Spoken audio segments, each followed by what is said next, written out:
യേശുവിൻ്റെ ഏറ്റവും പ്രിയമുള്ള കുഞ്ഞെ, നമ്മുടെ ഈ ആമേൻ ശുശ്രൂഷ ഇന്ന് 10 വർഷം, നീണ്ട 10 വർഷം പൂർത്തിയാവുകയാണ്. ദൈവനാമത്തിന് മഹത്വമായിരിക്കട്ടെ. പ്രഭാഷകന്റെ പുസ്തകം 43-ാം അധ്യായം 2-ാം വാക്യം.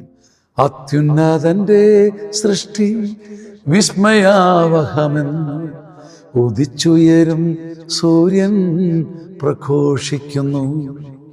അത്യുന്നതന്റെ സൃഷ്ടി വിസ്മയാവഹമെന്ന് ഉദിച്ചുയരും സൂര്യൻ പ്രഘോഷിക്കുന്നു. പ്രഭാഷകൻ 43:2. അത്യുന്നതന്റെ സൃഷ്ടി വിസ്മയാവഹമെന്ന് ഉദിച്ചുയരുന്ന സൂര്യൻ പ്രഘോഷിക്കുന്നു.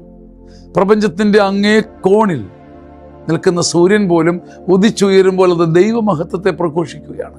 എൻ്റെ കുഞ്ഞെ, എൻ്റെ കുഞ്ഞെ, എൻ്റെ കുഞ്ഞെ, നിന്റെ ജീവിതത്തിൽ എന്നെങ്കിലും നിന്റെ ഒരു വാക്കോ, നിന്റെ ഒരു പ്രവൃത്തിയോ, ഒരു സാക്ഷ്യമോ ദൈവമഹത്വത്തെ പ്രഘോഷിച്ചിട്ടുണ്ടോ? ആകാശം മുഴുവനും ദൈവമഹത്വത്തെ പ്രകീർത്തിക്കുന്ന 19-ാം സങ്കീർത്തനം നീ എന്നെങ്കിലും ഒരു യാത്രയിലോ, ഒരു ഉത്സവത്തിലോ, ഒരു ആഘോഷത്തിലോ, ഒരു പെരുന്നാളിലോ, ഒരു സല്ലാപത്തിലോ, ഒരു വിരുന്നിലോ യേശുവിൻ്റെ മഹിമയെ പ്രഘോഷിച്ചിട്ടുണ്ടോ? അങ്ങനെ പ്രഘോഷിക്കാൻ നീ ആഗ്രഹിച്ചിട്ടുണ്ടോ? അത്യുന്നതന്റെ സൃഷ്ടി വിസ്മയാവഹമെന്ന് ഉദിച്ചുയരും സൂര്യൻ പ്രഘോഷിക്കുന്നു. നീ എന്നെങ്കിലും ക്രിസ്തു മഹത്വത്തെ പ്രഘോഷിക്കുന്ന സൂര്യനായിട്ടുണ്ടോ? ഇല്ല, ഒരു ചന്ദ്രനെങ്കിലുമായി ചെറുതായെങ്കിലും നിന്റെ ഭാഗം ചെയ്തിട്ടുണ്ടോ? ആമേൻ.